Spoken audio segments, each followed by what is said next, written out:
Hello everyone. इस video में हम बात करेंगे यूजीसी नेट पेपर 1 के टॉप 5 एमसीक्यूज़ को अच्छे से डिस्कस करेंगे इस वीडियो में। अगर आप वीडियो को पहली बार देख रहे हैं तो चैनल को सब्सक्राइब करिएगा और बेल आइकन प्रेस करिएगा। चलिए वीडियो को स्टार्ट करते हैं। सबसे पहला क्वेश्चन है, a computer has main memory of 960 kilobytes, what is the exact number of bytes contained in this memory. तो सबसे पहले आपको बाइट पता होना चाहिए। 1 बाइट क्या होता है? 1 byte equals to 8 bits. 1 byte कितनी बिट्स के बराबर होती हैं? 8 बिट्स के बराबर होती हैं। अगर अब हम बात करते हैं 1 किलोबाइट्स की, तो ये कितने के बराबर होती हैं? 1024 बाइट्स के बराबर होती हैं। ठीक है, ये कितने बाइट्स के बराबर होती हैं? 1024 बाइट्स के। इसको यहाँ पर लिख के मैं आपको बताती हूँ। 1 किलोबाइट इक्वल्स टू 1024 बाइट्स। तो 926 KB कितने के बराबर होगा? 926 इंटू 1024 बाइट्स के। तो राइट आंसर क्या हो जाएगा? राइट आंसर होगा 926 इंटू 1024। 960 था वहाँ पे, मैंने 926 कर दिया, बट कोई नहीं, उससे फ़र्क नहीं पड़ता है। राइट आंसर क्या हो जाएगा? 960 इंटू 1024। अगर हम मेमोरी की बात करते हैं तो आप देख सकते हैं 1 KB equals to 1024 bytes. 1 MB equals to 1024 KB। 1 GB equals to 1024 MB और 1 TB इक्वल्स टू 1024 GB। ये बहुत इम्पॉर्टेंट है, आप इसका स्क्रीनशॉट भी ले सकते हैं। और अगर आपसे पूछा जाएगा कि साइज़ के अकॉर्डिंगली छोटे से बड़े में लगाइए, असेंडिंग टू डिसेंडिंग में लगाइए, तब आप कैसे अरेंज करोगे? सबसे पहले आएगा KB, फिर MB, फिर क्या आएगा? GB, फिर क्या आएगा? TB, फिर क्या आएगा? PB, टेराबाइट, पेटाबाइट, एक्सा, जेटा, योटा, ये ऐसे चलता रहता है।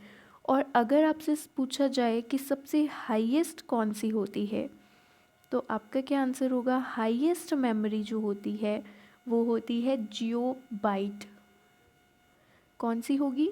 जियोबाइट। एक क्वेश्चन आपके लिए भी है इस वीडियो में। आप लोग मुझे बताएंगे कि एक नेबल में कितनी बिट्स होती हैं। ठीक है, आप लोग मुझे बताएंगे कि 1 नेबल में कितनी बिट्स होती हैं। चलिए नेक्स्ट क्वेश्चन की तरफ चलते हैं। Taj Mahal is mainly threatened by the deleterious effects of. Taj Mahal किसकी वजह से थ्रेटेंड है? मतलब ताजमहल को किससे सबसे ज़्यादा नुकसान पहुंच रहा है? तो इसका राइट आंसर हो जाएगा सल्फ़र डाइऑक्साइड। अगर हम बात करते हैं सल्फ़र डाइऑक्साइड की, तो इसकी वजह से ही एसिड रेन भी होती है। एसिड रेन, सल्फ़र डाइऑक्साइड की वजह से एसिड रेन होती है। अगर बात करते हैं एसिड रेन के बारे में, तो एसिड रेन के लिए दो चीज़ें, सल्फ़र डाइऑक्साइड और निट्रस ऑक्साइड, जिसे सल्फ्यूरिक एसिड और निट्रिक एसिड भी बोल दिया जाता है। सल्फ़र डाइऑक्साइड और निट्रस ऑक्साइड, ये दोनों मिलकर कॉज करती हैं किसको? एसिड रेन को। और अगर बात करते हैं पीएच की, तो पीएच क्या होता है एसिड रेन का? Less than 5.6। तो एसिड रेन जो होती है उसमें किसकी वजह से होती है? सल्फ़र डाइऑक्साइड और निट्रस ऑक्साइड की वजह से। नेक्स्ट ऑप्शन है क्लोरीन। अगर हम क्लोरीन की बात करें तो क्लोरीन का यूज़ किस लिए होता है? As a disinfectant.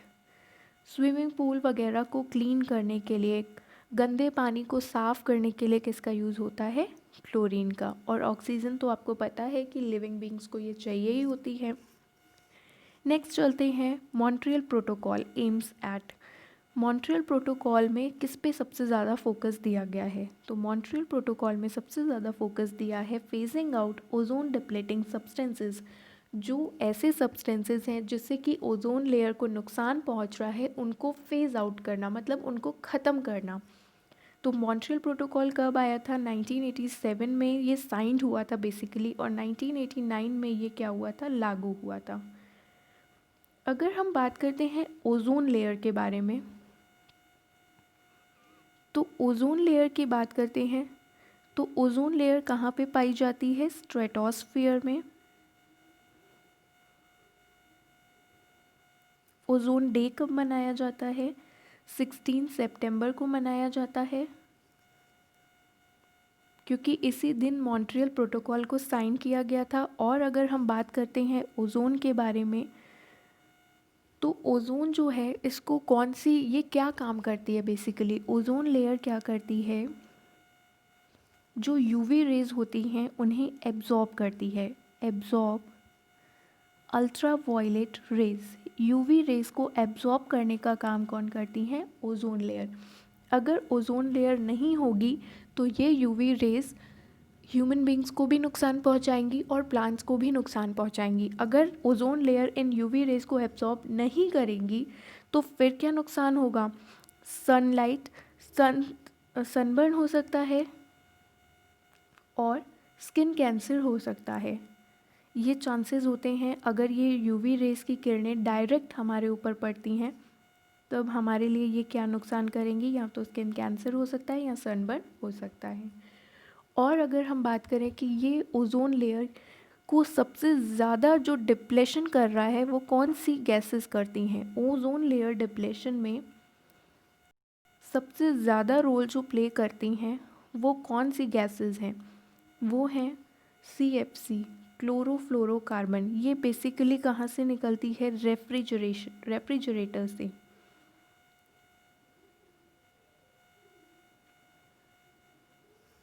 और AC वगैरह से ये निकलती है। ये सबसे ज़्यादा नुकसान किसको पहुंचाती है? Ozone layer.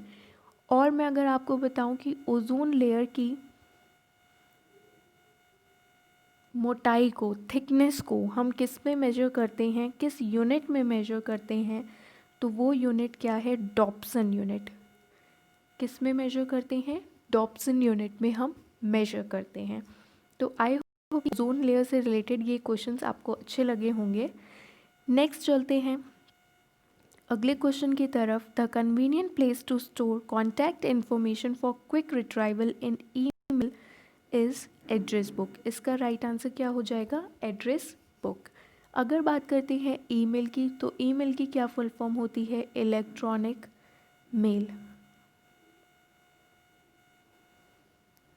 नेक्स्ट क्वेश्चन पे चलते हैं।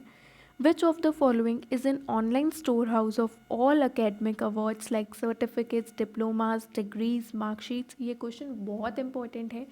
ऐसे क्वेश्चन मैचिंग में भी पूछा जाता है और डायरेक्ट भी पूछा जाता है कि कौन सा एक ऑनलाइन प्लेटफॉर्म है या एक ऑनलाइन स्टोर हाउस है जहाँ पर आपकी सारी मार्कशीट्स, आपके सारे सर्टिफिकेट्स, आपके सारे अवार्ड्स आपको मिलेंगे। आप इसमें क्या कर सकते हो? 24/7 किसी भी टाइम अपनी मार्कशीट्स, अपने डॉक्यूमेंट्स को एक्सेस कर सकते हो। आपको फ़ोटोकॉपीज़ कराने की ज़रूरत नहीं है। और इसका क्या फ़ायदा है कि ये आपको ऑथेंटिकेट भी करती है कि आपकी जो मार्कशीट्स हैं उन्हें टेस्ट भी करेगी कि हाँ ये ऑथेंटिकेट हैं या नहीं, कोई फेक वगैरह तो नहीं है। तो ये काम भी किसका होता है? नेशनल एकेडमिक डिपॉजिटरी का।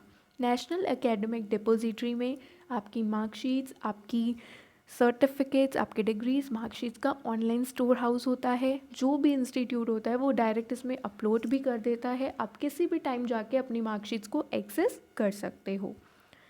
और अगर हम बात करें बाकी ऑप्शंस की, तो हम इसको डिटेल में आगे आने वाली वीडियोस में हम स्वयं Prabha, NAD, national digital library और NAD की अच्छे से बात करेंगे। एक टॉपिक और इसमें NAD को लेकर कि NAD को किसने लॉन्च किया था? MHRD ने, जो अब क्या हो गया है? Ministry of education. Ministry of education minister कौन है? रमेश पोखरियाल निशंक। NAD को लॉन्च कब किया था? 2016 में लॉन्च किया था। तो आई होप कि आपको ये वीडियो पसंद आई हो, और अगर पसंद आई हो तो मेरी आपसे रिक्वेस्ट है कि please subscribe the channel. Thank you guys.